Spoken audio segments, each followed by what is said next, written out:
I'd love to know who remembers their childhood nickname. Mum used to call me Ugly Duckling and Dad Cockroach. If that wasn't enough, I started high school with a haircut that needed a warning label.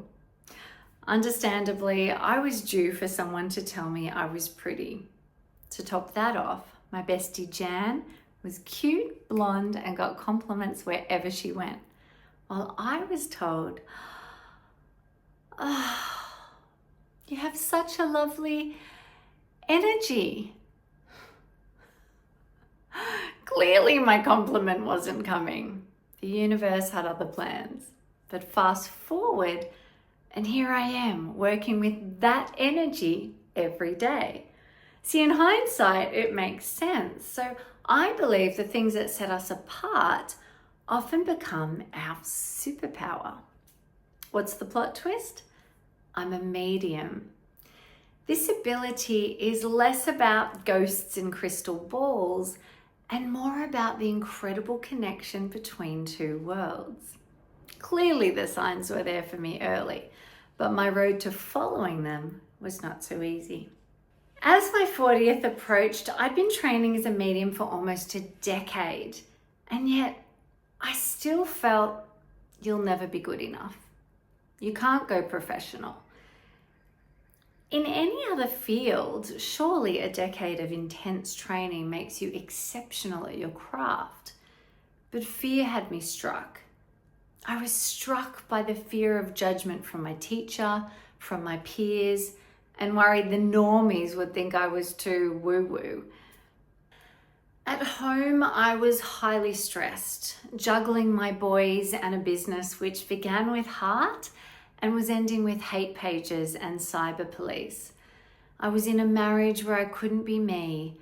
I was so broken, I didn't think I'd get myself back. I'd completely lost my spark. There was an endless list of health concerns. I started sounding like a hypochondriac. Doctors wanted to operate, but the final straw, my hair started to fall out. All I kept thinking is, I'm too young. This can't be the rest of my life. In Nurse Bronnie Ware's book, The Top 5 Regrets of the Dying, the first was, I wish I had the courage to live a life true to myself and not the life others expected of me. It's reported up to 50% of people have significant feelings of regret at the end of their days. I was comfortable with end-of-life conversations, but those stats hit hard. A decade into mediumship, and I was still hiding that most authentic piece of me. The thought of regret became unbearable. I couldn't stop wondering how my boys would look back on my life, my legacy. And I decided I must. I wanted to show my boys how to live a brave, authentic life, and it's better to have tried and failed than never to have tried at all. I wanted to be part of the other 50%, the ones who live without regret. Now I know what you're all thinking. She barely looks a day over 25. But in my almost 50 years, I've learned that life works for you when you return to your authentic self, that our time here is way too short not to push ourselves to be brave. And we deserve a life we can look back on with pure contentment. And so I did. The day I finally posted on social media, wow, I felt the weight of the world off my shoulders. I could authentically be me. No masks and no apologies. From then, I was in my life flow. Friends were excited to have readings with me. I was invited to work at the Mind Body Spirit Festival, and I had my own private clients. I couldn't believe I'd waited so long, missing out on all these wonderful feelings, amazing opportunities, and above all, my heart's desire to help others. It turns out people weren't judging me. The The universe was just waiting for me to be brave. And I'm happy to report I finally got my big girl pants on.